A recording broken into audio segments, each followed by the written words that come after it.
Hey hustlers, Miles here. In today's video we're going to go over 5 Etsy mistakes you might be making with your store. Let's get into it.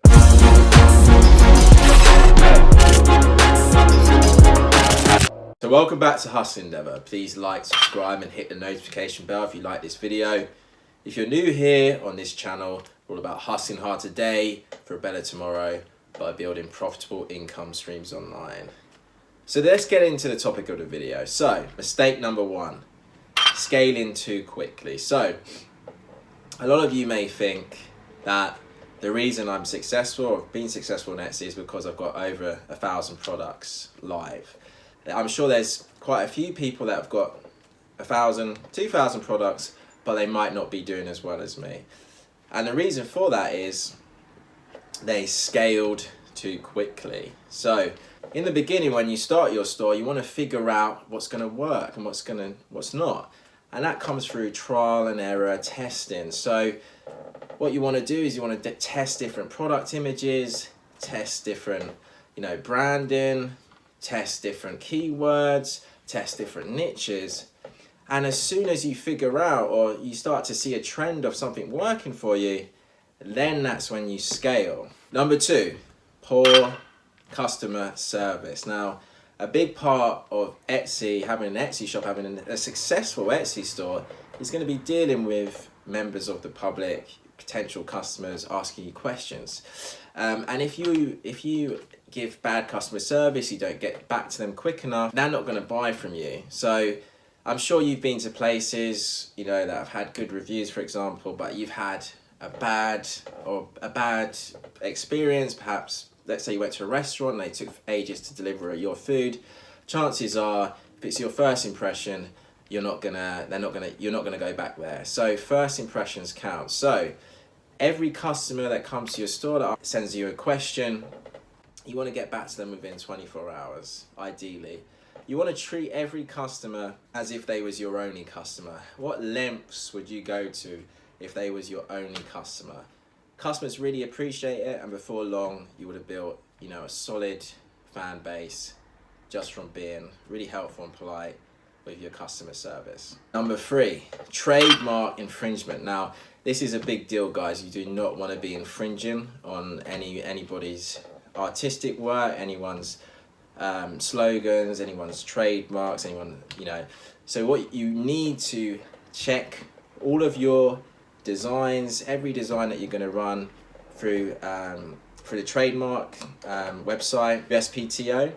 You don't want to be sued for perhaps using, trademarked designs. Number 4, poor product images. So Etsy is a lot more of a visual store or a visual platform than a lot of other ones. So having good product images is essential, guys. So if you think you're going to stand out with, average or mediocre product images against the other people that are going up against you, you're going to be surely mistaken. So as with mistake number 1, you need to spend some time finding what product images work best for your store. Improving your product images is going to have a great effect on the number of sales you have. Number 5, giving up too quickly. So there's 2 great quotes on this point that I love. Now, the first one is, nothing worth having is ever easy. I probably butchered that quote. It goes something along the lines of that. But essentially the reason I love that quote is, if it's anything worth having, is it's going to be difficult to get to. You're going to have a bit of struggle. It's not going to happen overnight, guys, and you've got to remember that. So if you want to build a successful Etsy store, just remember it's not going to happen overnight. Give yourself time. Give yourself at least 6 months to a year to really make it work. There's hundreds of sellers doing fantastically well on Etsy. All you have to do is take a look at Etsy Rank to see it. So if they can do it, so can you. The other quote that I love is the quote for the channel. Hustle hard today for a better tomorrow.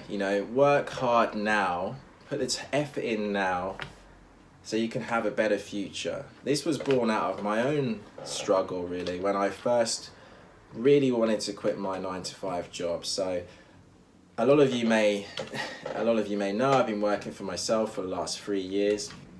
I run multiple different businesses, but when I was at my 9-to-5 job, you know, the period between when I actually decided to quit my job, I wanted to, you know, work for myself. The period between me actually setting that goal and me actually achieving it was 2 years.